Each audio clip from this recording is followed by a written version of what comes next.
Okay, so for the programming show pitch, the thing that I think we need a sports block in the radio station because we don't have any programming currently for it, but it's something that can be pre-recorded and aired as a podcast on the radio station. It can run 2 times a week for about 30 minutes.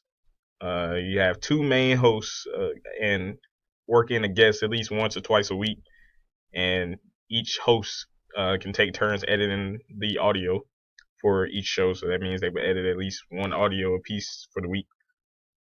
The sports uh, the sports is never ending, so that's the reason I think that we would need the why we would need it is because I mean sports doesn't end, and you have so many different varieties of sports besides just the mainstays like NFL, NBA, MLB, college football, stuff like that. So I mean, it's always a topic available throughout the year, so you'll have something to talk about, and it's an audience for every one of these sports. The show lasts about 30 minutes. It'd be a 30-minute show total. 26 minutes of audio for the show with two 2-minute commercial breaks in between. So two blocks of showtime. So 13 minutes apiece, focusing on two main stories in a discussion type format. You can have a discussion about the stories that are going on that you want to talk about that day, or you can debate about it. Get two different takes on it.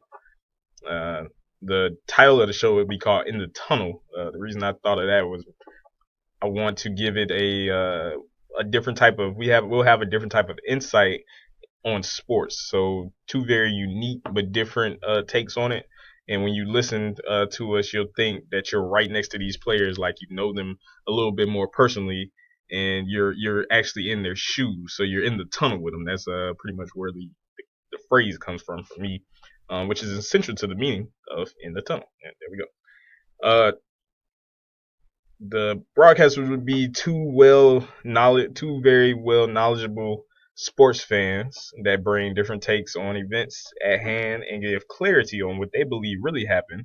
For an example, why a player may have been cut, what led to a heartbreaking loss, what factors lead into a comeback win, etc., etc. The target audience for this show would be sports fans of both genres, about 18 and up. I think around that age you start to really focus on more of a media sports thing instead of just kind of like tuning in for games. You might tune in to radio stations, podcasts, start paying attention to programs that are aired on on TV. I think around about 18, so 18 and up, and gender really doesn't matter. I think both genders focus on sports. So